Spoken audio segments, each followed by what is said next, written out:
Почитувани граѓани, добро вечер. Вечерва сме во селото Владимирово.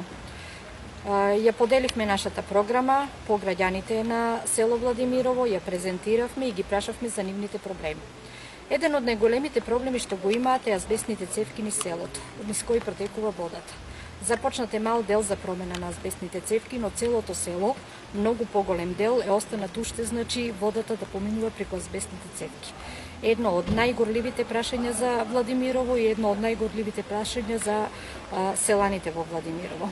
Значи, мора да се заменат и гарантираме дека ќе се заменат сите азбестни цевки за водата во нивните домови да биде чиста и здрава за пиење.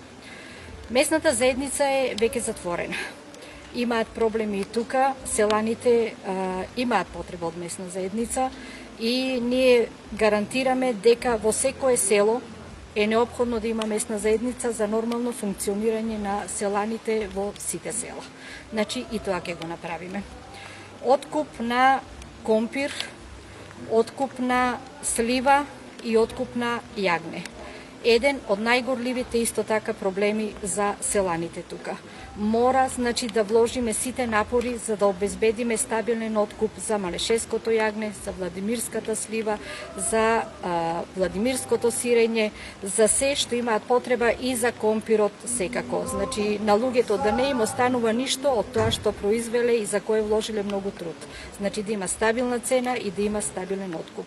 Го гарантираме тоа и гарантираме, значи, стабилни субвенции за сите кои се занимаваат со земјоделие.